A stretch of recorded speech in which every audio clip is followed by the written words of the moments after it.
देवस्य धीमहि धियो यो नः प्रचोदयात्। आपने अध्यात्म की बहुत सारी पुस्तकें पढ़ी होंगी और बहुत व्याख्यान सुने होंगे और बहुत सत्संग सुने होंगे। अध्यात्म किसे कहते हैं, ईश्वर किसे कहते हैं, भगवान किसे कहते हैं, प्रकृति क्या होती है, जीवात्मा क्या होती है, लोक क्या होता है, परलोक क्या होता है, संत क्या होते हैं, ब्राह्मण क्या होते हैं, ये इस विषय में आपने धार्मिक बहुत सारी पुस्तकें पढ़ी होंगी, मुझे विश्वास है। लेकिन एक और आप पुस्तक पढ़ लीजिए। वो कौन सी है? वो कितनी बड़ी है? वो 75 पन्ने की है, केवल 75 पन्ने के हैं। और केवल 75 पन्ने का क्या अर्थ है? 75 पन्ने में कैसे हो सकती है? 75 पन्ने का अर्थ है हमारे जीवन के 75 साल। हमने इसलिए जन्म लिया कि लोगों को ये बता दें कि अध्यात्म झूठा है या अध्यात्म सही है। अध्यात्म के परिणाम, सिद्धियाँ, चमत्कार जो बताए हैं वो चमत्कार होते हैं कि नहीं होते हैं। अध्यात्म का फल जो बताया गया है वो होता है कि नहीं होता है।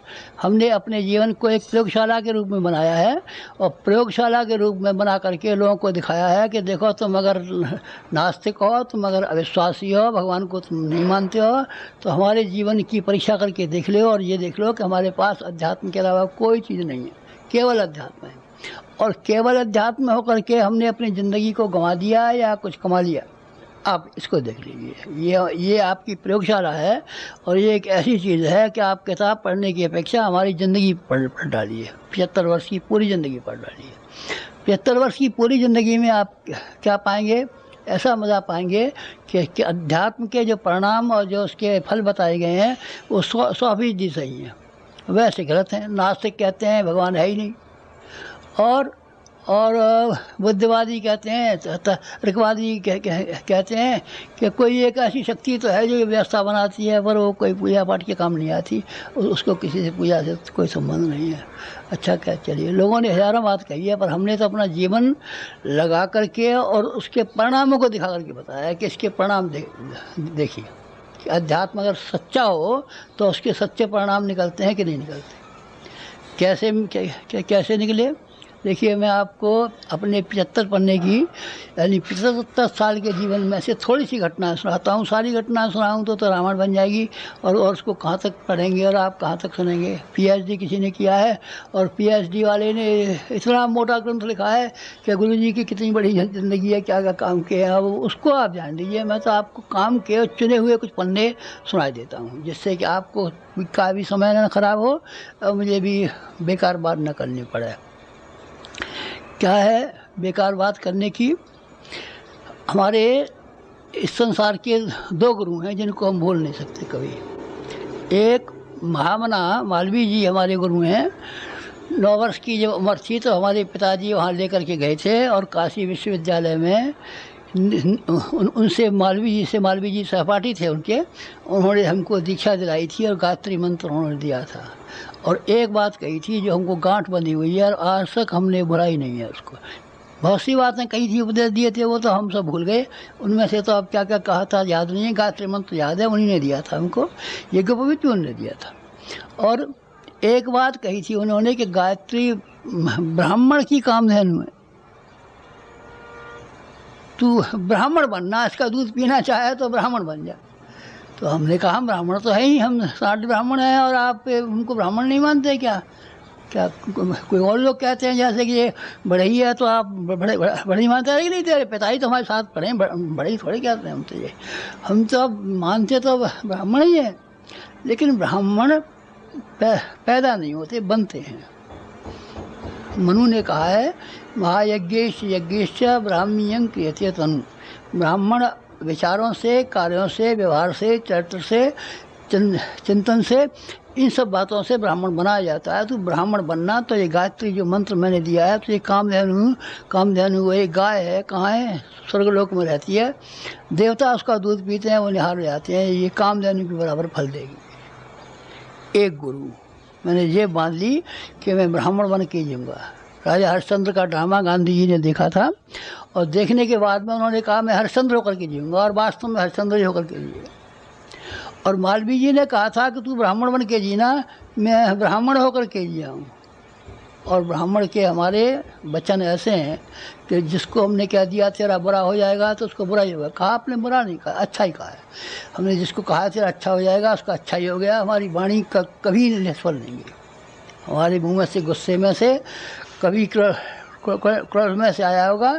तो बालक था संगी ऋषि, उसके पिता के गले में किसी ने सांप डाल दिया था, तो उसने शाप दिया कि ये जाकर के सांप, जो मरा हुआ सांप मेरे बाप के गले में मरा हुआ है, ये जिंदा हो जाए।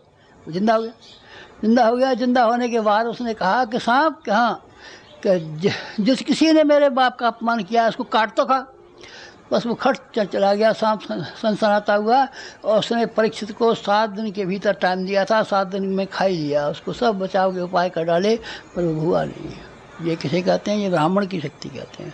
ब्राह्मण की वाणी इतनी पवित्र पुनीत होती है। ब्राह्मण की वाणी एक ऐसी तोप होती है, ऐसी तमंचा होता है, एक ऐसा होता है कि राजा दशरथ ने एक ब्याह कर लिया, 2 ब्याह कर लिए, 3 ब्याह कर लिए, कोई बाल बच्चा नहीं हुआ। फिर उन्होंने गुरु वशिष्ठ ने कहा कि हम तो विद्वान हैं, हवन करा देंगे। अरे गुरु वशिष्ठ बोले अरे हम तो बामन हैं, पंडित हैं, और राजा का राज्य का हम धन खाते हैं, हम कैसे ब्राह्मण हो सकते हैं? ब्राह्मण तुझे लाना हो तो संगी ऋषि को लिवा के ला। उसका आहार और विहार और जीवन और क्रम इस तरह का है जैसे असली ब्राह्मण का होना चाहिए। बस राजा दशरथ गए और राजा दशरथ ने जाकर के और वहाँ से, कहाँ से, सिंगी ऋषि को लोमस ऋषि की आज्ञा मान करके लाए और उन्होंने हवन कराया था। उन्होंने हवन कराया था। वाणी से ये कहा, पहली रानी आई कि तेरे क्या हुआ? कि भगवान पैदा होगा तेरे। दूसरी आई क्या तेरे क्या पैदा, कि मेरे कि तेरे भी भगवान पैदा होगा।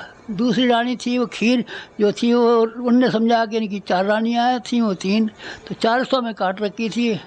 अखीरी तीसरी आई तो दोनों हिस्सों के खीर को मिला करके उनके एक की खीर को दे दिया। उनने कहा कि तेरे भी 2 भगवान होंगे। सुमित्रा के 2 हुए थे, एक का नाम शत्रुघ्न था और एक का नाम भरत था। उनको राम को जब उनके कौशल्या को राम हुए थे, क्या के भरत हुए थे, सुमित्रा के शत्रुघ्न और ये लक्ष्मण हुए थे। 4 बेटे हुए थे। ब्राह्मण की वाणी से निकल गया, बस वही हो जाएगा। उनने कहा तू ब्राह्मण बन जाना, बस ब्राह्मण होने के बाद तेरी सिद्धियाँ पीछे पीछे फिरेंगी, सिद्धियाँ तेरे पीछे पीछे फिरेंगी, कामधेनु तेरे घर पर जाएगी और दूध पिलाया करेगी, धन्य हो जाएगा। मैंने सबसे पहले किताब जो लिखी है उसमें उसका नाम था गायत्री ब्राह्मण की कामधेनु में। लेकिन फिर लोगों ने कहा कि अरे साहब ये जात पात आप फैलाते हैं और ये बामन बनियाँ फैलाते हैं और गवर्नमेंट के कानून के विरुद्ध कहते हैं कि ब्राह्मण को ऊंचा बताते हैं, औरों को नीचा बताते हैं। तो मैं समझा कि लोगों की समझ में नहीं आया है। ब्राह्मण जन्म से पैदा नहीं होता, ब्राह्मण कर्म से पैदा होता है। तो ये बात समझ में नहीं आ रही है। तो फिर मैंने उसी किताब का पहला संस्करण तो बिक गया, दूसरा संस्करण जब छापा तो मैंने ब्राह्मण शब्द काट दिया उसमें से, गायत्री कामधेनु, बस ये छापा। और अब आपका ख्याल क्या है? अभी भी मेरा ये ख्याल है कि गायत्री ब्राह्मण की कामधेनु, ब्राह्मण की कामधेनु है। ब्राह्मण अगर है कोई व्यक्ति तो उसकी वाणी, ब्राह्मण की वाणी इतनी होती है कि यूँ कहते हैं कि उसके पैर छुओ या आशीर्वाद ले जाओ, उसका आशीर्वाद फलता और फूलता है, फलता और फूलता है। ये तो अब मालवीय जी की शिक्षा हो गई। एक और गुरु हैं हमारे, 2 गुरु हैं आप यहाँ भाई साहब, 2 गुरु हैं हमारे। उनके रामचंद्र जी के भी 2 गुरु थे, एक का नाम वशिष्ठ जी था, एक का नाम विश्वामित्र था और एक का नाम वशिष्ठ जी था। 2 गुरु थे। हमारे भी 2 गुरु हैं। एक कौन से हैं? एक हिमालय पर रहते हैं, नंगे रहते हैं, सूक्ष्म शरीर है उनका, स्थूल शरीर स्थूल नहीं है, सूक्ष्म शरीर है। सूक्ष्म शरीर से हमने जैसा उनको देखा था, अपने कमरे में देखा था और हिमालय पर जाके देखा था, वो सूक्ष्म शरीर की कल्पना हमारे दिमाग में है, तो उस कल्पना के आधार पर हमने बना लिया। स्थूल शरीर नहीं है उनका। बातचीत करते हैं, सूक्ष्म शरीर है बाबा, बातचीत किससे करते हैं? वो वहाँ आए हमारे घर, उनका सूक्ष्म शरीर, और उनने कहा 15 वर्ष की उम्र हो गई, तो 15 वर्ष की उम्र हो जाने पर उनने कहा कि हम तुझे गायत्री की दीक्षा देंगे। तो हमने कहा कि हम गायत्री की दीक्षा तो ले आए हैं, मालवीय जी ने दे दी थी। उन्होंने कहा नहीं, हम दूसरी दीक्षा देंगे, हम दूसरी दीक्षा देंगे, क्या तुम्हें क्या आप भी दे दीजिए। उन्होंने पहले 3 जन्मों के हाल दिखाए हमारे, और 3 जन्मों के हाल दिखाने के बाद में हमारा विश्वास हो गया कि यही हमारे गुरु हैं और इन्हीं को समर्पण करना चाहिए। गुरु को समर्पण किया जाता है, गुरु दक्षिणा दी जाती है, पैसे दे रहे, पैसे नहीं दिए जाते, समर्पण किया जाता है, समर्पण किया जाता है। गुरु हमारा आया, हमने कहा हमारा शरीर आपका, हमारा दिमाग आपका, हमारा पैसा आपका, हमारा जो कुछ भी है तन मन धन सब आपका है। गुरु इससे कम में नहीं होता। और गुरु तत्व का लाभ ना आज तक किसी ने उठाया है, न कोई भविष्य में कभी उठा देगा। हम तो दीक्षा ले आए थे और 100 रुपया दे आए थे, चल बेईमान कहीं कर 100 रुपया दे आया था और दीक्षा ले आया था और तिलक लगवाया था, ठग कहीं करी। तो गुरु का सारा तप इसी तरह से लेगा, इस तरह से नहीं ले जाता। आग में ईंधन को डाल देते हैं, ईंधन समर्पित हो जाता है, समर्पित होने के बाद में आग जैसा हो जाता है, बिल्कुल आग हो जाता है अगर समर्पित हो तो। और समर्पित न हो, इस बात पर मौका मिले कि गुरु जी की चप्पल चुरा ले जाऊँ और जेब में कोई पैसे हो तो चुरा ले जाऊँ, ना काट ले जाऊँ, इनके बालों खाड़ ले जाऊँ, इनके घर वालों में से ले जाऊँ, कोई ऐसा ठग हो तो मरेगा दूसरा। गुरु है, गुरु तेरे बाप के भी गुरु हुआ, नहीं साहब हमारे आचार्य जी गुरु हैं, हम तेरे गुरु हैं, हम तेरे गुरु हैं। तो है शर्म नहीं आती? हम हैं तो हमारा कहना नहीं मानता, हमारे रास्ते पर नहीं चलता। गुरु हैं, गुरु हैं, हमने गुरु बनाए थे, गुरुदक्षा ली थी, इसलिए हमें इसका सब शांत कुंज का मालिक बना दो। भाग जा बेईमान कहीं कहीं का, ऊपर से कहता है गुरु हैं हमारे, हम तेरे गुरु हैं, दुश्मन है हम तेरे। हमारी तेरे कोई आज्ञा मानी, हमारे कहने पे चला, हमारे साथ एक कदम उठाकर चला गया है पश्चिम को और हम ले आ रहे थे पूरब को, और ऊपर से कहता है गुरु हैं। हम गुरु नहीं है, गुरु वो आए थे जो हिमालय से हमको आए थे, वो हमारे घर आए थे। आप हिमालय गए थे? नहीं, हम नहीं गए थे, न हमने देखा उनका हिमालय, न वहाँ हम जा सकते थे, और न हमें कुछ पता था कौन गुरु है कौन गुरु नहीं है। वो जन्म जन्मांतरों के गुरु थे, वो आए और उन्होंने आकर के हमसे कहा कि हमारी गुरु दीक्षा ले लो। कहते मैंने तो वही सुना दिया, अरे यही है तो हमने सुना है, आप वही गुरु दीक्षा दे रहे हैं। तो उन्होंने कहा कान में कि एक और बात सुन, बोर काटो, बोर काटो, बोर काटो। मैंने कहा साहब क्या क्या क्या बोए, कहाँ बोए? खेत तो हमारे पास है, अपने कहाँ से काटें? आप सब बात को समझाइए ना हमको। तो उन्होंने ये कहा कि तेरे पास जो कुछ भी है, जो पहले जन्मों का लेकर के आया है वो, और इस जन्म का जो कुछ तेरे पास है, सब भगवान के खेत में बो दे। भगवान का खेत कहाँ है? भगवान का खेत हमने कभी देखा भी नहीं है, पटवारी ने भी नहीं बताया कि भगवान का खेत कहाँ है। तो उन्होंने कहा पटवारी के खाते में नहीं है, ये जनता जनार्दन जो है, ये सारा विश्व है, ये भगवान का विराट रूप है। ये अर्जुन को दिखाया था, ये उसको कौशल्या को दिखाया था, ये यशोदा को दिखाया था, ये काकुसंड को दिखाया था। भगवान का असली स्वरूप ये विश्व है। तो इस विश्व की जनता के लिए जो तेरे पास है सो सब सौंप दे, सब बीज रूप में बोल दे। क्या चीज़ें हैं हमारे पास? उनने दिलाई याद, हमें तो मालूम नहीं था हमें क्या चीज़ें हैं हमारे पास। उन्होंने कहा देख तेरे पास सबसे बड़ी चीज़ है समय। भगवान ने जन्म दिया है तो समय दे करके भेजा है एक, और तेरे शरीर में श्रम है, श्रम है। समय भगवान ने जितना दिया है वो उनने दिया है। श्रम तेरे शरीर में, कलाइयों में, भुजाओं में श्रम है 2, और तेरे मस्तिष्क में ज्ञान है 3 तो ऐसा है कि तू जब माँ के पेट में से पैदा हुआ था तभी भगवान की 3 चीज़ लेकर के आया था। और चौथी एक और चीज़ है, वो कौन सी है? चौथी एक चीज़ वो है जो कि तुझे संसार में मिली, संसार ने दी है। वो क्या है? संपदा। संपदा भगवान के यहाँ के लेके नहीं आते, सब आदमी नंगे शरीर आते हैं, नंगे हाथ आते हैं। यहाँ किसी के पिता की है, किसी के बाप की है, किसी की कहीं की है। ये 4 चीज़ें तेरे पास हैं, इन चारों चीज़ों को तू बो दे। अच्छा ले लीजिए, अब हम बोएंगे। 15 वर्ष की उम्र में से वो चारों चीज़ें बोना हमने शुरू कर दिया। हमने अपना समय बोया।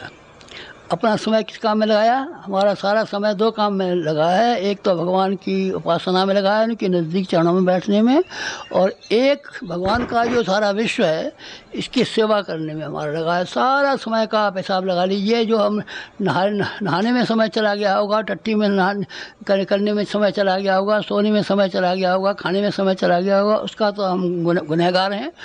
बाकी सारा समय हमारा सिवाय लोक मंगल के और किसी काम में नहीं लगा है। एक समय, और दूसरा श्रम। पसीना हमने खूब बहाया है। काम हमने इतना ज़्यादा किया है कि 5 आदमी मिलके काम नहीं कर सकते, उतना हमने काम किया है। हमने अपने आप के साथ में इतनी कड़ाई बरती है कि हमारा पसीना पसीना निकल पड़ा है। पसीने की एक बूंद, कभी आराम में बैठे हो, कभी वहाँ बैठे हो, कभी वहाँ बैठे हो। ये हमने चारा वेदों के बाद से मिट्टी के तेल की लालटेन के नीचे किए। बिजली के दाम बताए थे कि ये व्यक्ति महंगी। हमने मिट्टी के तेल की लालटेन के नीचे अखंडोती का 20 साल तक संपादन किया है। हम ब्राह्मण हैं, अपने खाने में जौ की रोटी और अच्छा छाछ खाइए। नहीं आप फल खाते हैं? फल न हमारे बाप ने खाए, न दादा ने खाए, न परदादा ने खाए। फल 16 रुपये किलो का खाएगा ये बाबा जी बच्चों? कौन जालिम? जालिम ये 16 रुपये किलो का ये खाएगा। माता जी ने एक बार किसी ने कह दिया कि गुरुजी को काम ज़्यादा करना पड़ता है, बहुत घंटे काम करते हैं, तो इनको मौसमी का रस दे दिया करो। मैं अपने काम में लगा रहा था तो एक छोटे गिलास में मौसमी का रस ले आई। तो मैं समझाइए पानी लाइए। पानी को उठा करके फिर मैंने देखा कि ये क्या है, कि मौसमी का रस है। अरे तेरे का तुमने ये क्या लिया जहर? क्यों? काशी तपोभूमि पे आदमी रहते हैं, उनके बच्चे रहते हैं, उनकी लड़कियां रहती हैं, उनके बच्चे छोटे छोटे बालक रहते हैं, उनको मौसमी का रस का दूध भी नहीं पीते। और अगर हम मौसमी का रस पीते हैं तो धिक्कार है हमारे लिए। हम मौसमी का रस पीते हैं तो धिक्कार है हमारे लिए। इसीलिए हमने वो जो मौसमी का रस था माता जी को दे दिया, किसी बच्चे को दे देना। और मैंने उंगलियाँ गले में डाल करके उल्टी कर दी ताकि वो जहर, कौन सा फलों का रस है? जहर। फलों का रस क्या होता है? जहर, ब्राह्मण का जहर है। वो जहर मैंने क्या कर दिया। और क्या करने के बाद में सारा श्रम जो था वही अपनी रूखी रोटी खा करके और वही अपनी दाल और रोटी खा करके ज़िंदगी काट डाली और परिश्रम किया, समय दिया। बुद्धि भी हमारी, आप ये बुद्धि में समय जितना भी अकल ने काम किया होगा, अकल हमारी लोक मंगल के लिए लगी है। न हमको महंत बनने में लगी, न हमको नेता बनने में लगी, न हमको अमुक काम में मिली, न अमुक काम में लगी। हमारी योग्यता, हमारी बुद्धि ने जो कभी काम किया होगा, रात में सपना देखा होगा तो भी हमने लोक मंगल का सपना देखा होगा, परमार्थ का सपना देखा होगा, पुण्य का देखा होगा, पुरुषार्थ का देखा होगा, जन कल्याण का सपना देखा होगा, आत्मशोधन का सपना देखा होगा। यही सपना देखा हमने, कोई सपना नहीं देखा। ये क्या हो गया? ये हो गया हमारा श्रम, ये हो गया हमारा समय, ये हो गई हमारी बुद्धि। और आपका धन, हमारे पास जो धन था, हमने तो कुछ कमाया नहीं था, लेकिन जो था तो लोगों ने कहा, गाँव वालों ने, कि साहब उसकी बाप की संपत्ति पे बेटे का अधिकार होता है। नहीं, बेटे का कोई अधिकार नहीं है। बेटे को हमने पढ़ा दिया और काम करने लायक बना दिया है, बस, इससे आगे नहीं।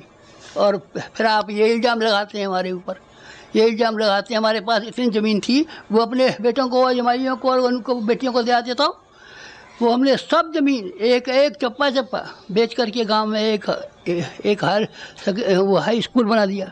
हाई स्कूल में सब पैसा लग गया। जो कुछ बाकी बचा था वो गायत्री तपोभूमि में लगा दिया, जो कुछ बचा दिया। माता जी के पास एक आध जेवर रह गया था, यहाँ जब शांत कुंज आई तो उन्होंने वो भी लगा दिया, सब लगा दिया। हम खाली हाथ हैं, हम मरेंगे तो आप तलाशी ले लेना। गुरुजी के नाम पर कभी आपको एक पैसा मिल जाए और कभी एक सदा मिल जाए कि गुरुजी के पास जब मरे थे तो ये 100 रुपये छोड़ के मरे थे, तो हमारे फूल, हमारी अस्सी के ऊपर आप जो जूते रख के जलाना। हमारे पास एक पैसा नहीं, एक सदाम नहीं, जो कुछ भी था हमने सब जन कल्याण के लिए खर्च कर दिया। तो क्यों साहब आपने अपने गुरु की आज्ञा मान करके, क्या गुरु की आज्ञा नहीं मानेंगे तो क्या करेंगे? फिर गुरु का बात का नौकर है हमारा कोई? गुरु की क्या आज्ञा मानी हमने? आज्ञा नहीं मानी, उसके लिए समर्पित नहीं हुए। उससे ये कहा कि आप जो कुछ भी कहेंगे हम वही करेंगे, आप चाहे गलत कहते हैं चाहे सही कहते हैं, चाहे हमारा नुकसान जाता है, हमारा सारा नुकसान गया। अगर हमने समय का कुछ उपयोग किया होता तो हम कुछ नौकरी कर लेते, दुकान कर लेते, कुछ तो कर लेते, अपने श्रम का कुछ कर लेते, तो हम खेती कर लेते, कुछ काम कर लेते, कुछ तो कर लेते। जो हमारे बाप दादे लाखों रुपए की जायदादें छोड़ के गए थे, अभी आप मकान देखना हमारा कितना बड़ा मकान, उसमें से जो हम छोड़ के गए थे उस पैसे को बैंक में जमा कर देते, तो उसकी ब्याज से हमारी 7 पीढ़ी बैठ कर के बैंक से खाती रहती है। पर नहीं, गुरु शिष्य की परंपरा बड़ी होती है। गुरु आपने सुना हमारा वो गुरु बकेवत बच्चों, धूर्त, बेईमान, चालाक, गुरु बताता है। गुरु किसे कहते हैं जानता है? हम जानते हैं गुरु को, हमने जीवन में गुरु को समझा है और गुरु ने हमको समझा है कि ये आदमी पात्र है इसका, इसका पात्र है, उसने अपनी सारी शक्ति उड़ेल दी हमारे ऊपर। उसका तप जो है, जितना पुराना तप है वो उसने एक और एक तप उड़ेल दिया हमने, और हमने जो कुछ भी था सब सौंप दिया है। आग ने अपनी सारी गर्मी ईंधन को सौंप दी है, और ईंधन ने अपनी सारी गर्मी सारा शरीर आग को सौंप दिया है। बस ये हो गया। तो आपको फिर क्या मिला इससे? भाई साहब जो मिला, उन्होंने ये कहा था, देख बाजरा जो है 100 गुना पैदा होता है। खेत में एक बाजरे का बीज बो दे तो उसमें जो बाल आवेगी 100 होंगे, और जो मक्का बोएगा, एक मक्का का बीज बोएगा तो 100 गुना बोएगा। हमने जो 4 चीज़ें बोई उसकी 100 गुनी ज़्यादा हमने प्राप्त की है। समय जो आपने लगाया, वो समय जो हमने लगाया भाई साहब, वो हमारा समय इतना बड़ा समय है, इतने वर्ष की ज़िंदगी जी ली हमने कि आपको अचंभा होगा। राम वो जो थे विवेकानंद 30-35 वर्ष दिए थे, राम 30-35 वर्ष दिए थे, और विवेकानंद 30-35 वर्ष दिए थे। इतने ही वर्ष में इतना काम कर लिया जो कि 350 वर्ष में नहीं हो सकता। और हमने 75 वर्ष में इतना काम कर लिया जितना कि 750 वर्ष में नहीं हो सकता। कोई एक आदमी 750 वर्ष लगातार बैठा रहे और काम करता रहे तो 750 वर्ष का काम नहीं कर सकता। जितना कि हमने साहित्य लिखा है, जितना हमने संगठन किया है, जितने हमने शक्तिपीठें बनाई हैं, जितना हमने जो काम किया है, जितना हमने राष्ट्रीय कांग्रेस में काम किया है, उन सब कामों को आप लगाम है तो वो बहुत बड़ा काम है। ये जो काम कर डाला, ये क्या है? हमने समय बोया और उसके बदले में इतना मूल्यवान समय पाया कि लोग कहेंगे कि गुरुजी की बातें जो सुनाई जा रही हैं ये तो 750 वर्ष के जिए होंगे। जैसे लोग हम कह देते हैं 600 वर्ष के हमारे गुरु हैं, लोग हमको 750 वर्ष का गुरु बताएंगे, क्योंकि हमने इतना काम किया। ये क्यों किया? कि हमने उनको दिया। और वो जो आपने समय दिया, वो हमने प्यार पाया। हमने प्यार बेचा है और प्यार खरीदा है। हमने प्यार लौटाया है और प्यार समेटा है। इतना प्यार कि हमारे पास जो कुछ पुण्य रहा होगा, गुरुजी हमारा ये आदमी बीमार है, आप ठीक कर दीजिए, हमारे पास कोई पुण्य का भाग रहा होगा तो हमने इसको दे दिया होगा। जो अच्छा हो गया होगा और रोता हुआ आया होगा, हंसता हुआ गया होगा। जो रोता हुआ आया होगा और हंसता हुआ गया होगा, तब उसके पीछे जो उसका प्यार उठा के देखो, इसने हमारे लिए कुछ किया था, हमारे लिए कुछ किया था। ये 24 लाख आदमी लिए फिरते हैं, वो हमने चालाकी से थोड़े बनाए, जालसाजी से थोड़े बनाए, अखबार निकाल के थोड़े बनाए, फोटो छपा के थोड़े बनाए कि 24 लाख आदमी ऐसे बन गए। 24 लाख आदमियों के लिए हमने कुर्बानियाँ की हैं, और वो आदमी कुर्बानियाँ करने के लिए हमेशा हमारे लिए तैयार है, हमेशा हमारे लिए तैयार है। जब कभी भी हम शक्तिपीठों के उद्घाटन में गए तो जहाँ कहीं भी गए तो लोगों ने सुना कि यहाँ गुरुजी आ रहे हैं, तो 20-20 को से आदमी बैलगाड़ियों में चढ़ कर के आए, और छोटे देहातों में 1-1 लाख आदमी की भीड़ हुई, 1-1 लाख आदमी की भीड़ हुई। कोई हमसे कह रहा था कि वहाँ एक सरबत खालसा होने वाला है और आपको बर्खास्त किया जाएगा। तो हमने कहा जैसा सरबत खालसा दिल्ली में होने वाला है वैसा सरबत खालसा तो हम एक छोटे देहातों में बना के दिखाएंगे। कोई चुनौती देगा तो हमारे 24 शक्तिपीठें हैं, फिर हम निकल पड़ेंगे, चलो भजन फिर कर लेंगे, अगले जन्म में कर लेंगे या अगले साल कर लेंगे। 1 साल के लिए हम निकल पड़े तो आप ये देखना कि जहाँ कहीं भी गुरुजी गए वहाँ लाख आदमी से कम नहीं है। सरबत खालसा करेगा ऐसी अपनी सरबत खालसा करूँगा तो उसमें ये हुक्म निकलवाऊँगा कि गुरुजी को बर्खास्त कर दिया, और ये नहीं गुरुजी गद्दी में बैठ जा, हमारे सिर में बैठ जा, गद्दी में बैठेगा वहाँ भाड़ में। इस तरीके से क्या है मित्र, हमने लोगों से ये जो किया उसका बदला पाया है। और पैसा आपको दिखाई नहीं पड़ता। किसी आदमी से आप ये पूछना कि आपके पास गुरुजी चंदा वही लेकर के आए थे क्या आप हमको रसीद देना और 2 रुपये देना और हमको 1 रुपये देना, गुरुजी ने मांगा था क्या कभी? अगर हम मांगे तो हमको 100 खोटी कहना। हम ब्राह्मण हैं, पर हमारे यहाँ जब 1000 कुंड यज्ञ हुआ था तब गुरुजी ने आज्ञा दी थी कि तू 1000 कुंड यज्ञ कर, 24 प्रदक्षिण पूरे हो गए, यज्ञ करना आवश्यक है। तो हमने कहा यज्ञ करें चाहे न हो, अधूरा रह जाए हमारा, पर हम किसी के आगे यो झोली पसारने के लिए कि साहब 2 रुपया दीजिए और हमारे 1000 कुंड हो रहा है, हम कभी नहीं जाएंगे। चाहे आप गुरुजी हैं तो इसके बदले में फांसी पर चढ़ा दीजिए। आप फांसी पर चढ़ा देंगे तो वो हमको स्वीकार है, आप गंगा जी में डूबने के लिए कहेंगे वो हमको स्वीकार है, पर हम मांगने नहीं जाएंगे। लेकिन हम मांगने नहीं गए। फिर कितना खर्च हुआ है आप जानते हैं? 2400 शक्तिपीठें बनी हुई हैं, एक शक्तिपीठ 10-10 लाख की बनी हुई है। आप जूनागढ़ जाके आइए, पूरे पत्थर की बनी हुई है। आप अहमदाबाद होकर के आइए, कितनी शानदार बनी हुई है। आप सहरसा होकर के आइए, देख के आइए कितनी बड़ी बनी हुई है। आप भिलाई देख कर के आइए, 10 लाख रुपए की शक्तिपीठ बनी हुई है। एक एक शक्तिपीठ को देखें तो आप करोड़ों करोड़ रुपए की शक्तिपीठें बनी हुई हैं। कि किसकी? 1000 रुपये हमने दिया, लो भाई शक्तिपीठ के लिए हम तुम्हें आज्ञा देते हैं और ये 1000 रुपये नकद देते हैं, इसको ले जाओ, तुम बना देना, तुम्हारा अक्षर रहेगा, तुम्हारा कभी पैसा नहीं घटेगा। किसी का पैसा नहीं घटा और वो लाखों करोड़ों रुपया खर्च हो गया। यहाँ है, यहाँ आप देखते हैं शांति कुंज में, चौकाई देख लीजिए, खड़े रहिए आप सवेरे से शाम तक, और ये देख लीजिए कि सवेरे 6 बजे से लेकर शाम को 6 बजे तक इनका चौका चलता रहता है कि कितने आदमी खाना खाते हैं। यहाँ की इमारतों को देख लीजिए, यहाँ की इमारत देखिए, मथुरा की इमारत देखिए, अमृतसर की इमारत देखिए, ये तो हमारी बनाई हुई है।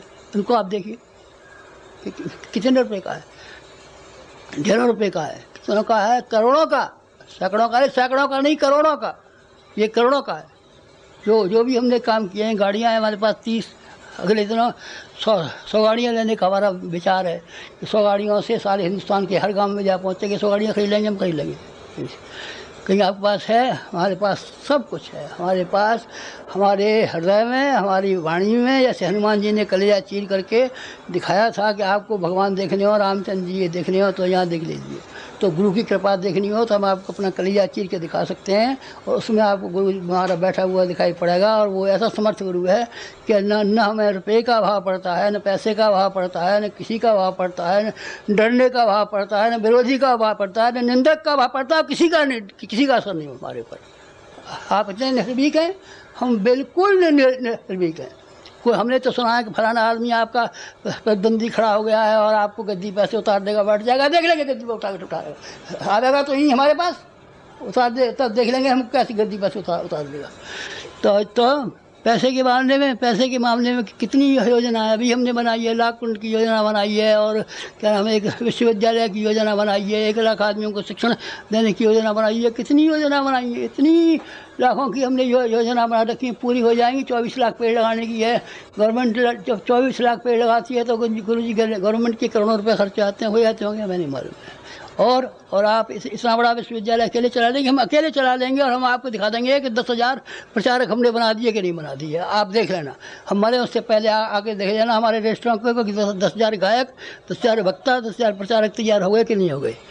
इस तरीके से जिन कामों की, साधनों की ज़रूरत है, साधन जो हमारे पास थे वो हमने परमार्थ में भगवान के खेत में बोए और 100 गुने होकर के आए। जो उसमें से मक्का 100 गुनी हो जाती है, बाजरा 100 गुना हो जाता है। हमारे पास जो कुछ भी मुट्ठी भर था, सुदामा के तंदुलों की तरीके से हमने भगवान के चरणों पर अपनी पोटली चढ़ा दी, और उन्हें हमारे चरण धो करके पिए, और जो कहा कि द्वारका की राजधानी इसको सुपुर्द कर दो। किसको? सुदामा को। कौन है आप? हम सुदामा हैं। सुदामा है जिसमें भगवान ने अपना मकान सौंप दिया है, जिसने अपना घर सौंप दिया है, जिसने अपना राजपाट सौंप दिया है, और वो गरीब सुदामा के यहाँ दे दिया है। हम हैं सुदामा, लेकिन जिनके प्रति हमारी निष्ठा है, जिसके प्रति हमारी मित्रता है, जिसकी हमारे पास हमारी घनिष्ठता है, वो इतना संपन्न और इतना साधनवान है कि हमको ये मालूम पड़ता रहता है। हमेशा जब हम चलते हैं तो ये मालूम पड़ते हैं कि हम कोई सेठ हैं, कि हम कोई राजा हैं, कि हम कोई मिनिस्टर हैं, कि हम जाने कौन हैं, कि जाने कौन हैं। और जब हम चलते हैं तो आपको कहीं डर नहीं लगता, किसी से नहीं। हम हमारे आगे आगे 2 बॉडीगार्ड चलते हैं, पायलट, 2 पायलट चलते हैं, और 2 हमारे पीछे बंदूकधारी वो चलते हैं। कौन? बॉडीगार्ड। ये कौन है साहब बॉडीगार्ड? और ये कौन है? पायलट। आपके हमारे पायलट हैं, हमारा भगवान और हमारी जीवात्मा, इसके लिए हमारा जीवन समर्पित हुआ है। ये हमारे जीवन के थोड़े से अध्याय आपको मैंने इसलिए बताए कि आप में से कोई आदमी ये न कहे कि अध्यात्म बेकार है, अध्यात्म झूठा है, अध्यात्म से कोई फ़ायदा नहीं है, अध्यात्म बहकावा है, अध्यात्म छलावा है। तो आप इनमें से जो बातें कही, आप हर एक बात की इंक्वायरी कर लीजिए। अगर इसमें आप इसमें एक भी बात झूठी मिले तो आप ये मानना कि अध्यात्म का कोई फल नहीं होता, ये निरर्थक है। निरर्थक होते हैं वो जिनके अध्यात्म का नाम सुना है और जिन्होंने जीवन में उतारा नहीं है, जीवन से 1000 मील दूर रखा है, जीवन से लाख मील दूर रखा है। कभी माला देवी की घुमा दी है, कभी चंडी की घुमा दी है, कभी रंडी की घुमा दी है, कोई महादेव की घुमा दी है, कोई फलाने की घुमा दी है। ये स्वांग तो करता रहा है, पर अध्यात्म को जीवन में समाविष्ट किया है, हमने जीवन में समाविष्ट किया है। जीवन में समाविष्ट किया है। बस ये हमारे जीवन के 75 पन्ने की किताब के थोड़े से ऐसे अध्याय हैं, थोड़े से प्रश्न हैं, इनको आप देख इनको आप पढ़ लेना, फिर आप इनकी तहकीकात करना। जो यहाँ कहा गया था वो सचमुच कहा गया था या हमको बहकावे के लिए क्या कहा गया था, यानी कि अध्यात्म ने वास्तव में चमत्कार दिखाए थे कि हमको बहकाने के लिए कह रहे थे। आप देखना इसको, ये आपको हम चैलेंज करते हैं। तो हमारा अध्यात्म सही है और उसका था ये आपको हमने अपने जीवन में से अध्यात्म का स्वरूप, अध्यात्म का फल, अध्यात्म का प्रयोग ये बता दिया। बस ये 75 पन्ने की किताब में से आप इतना ही पढ़ लें, इतना ही समझ लें तो आपने समझ लिया। भागवत पढ़ ली, गीता पढ़ ली, रामायण पढ़ ली, सब पढ़ लिया और उसका सार समझ लिया और ये जान लिया कि अध्यात्म सही है, सच्चा है, इसके फल और परिणाम और रिद्धियाँ और सिद्धियाँ 100% सही है। बस इतना कहना था।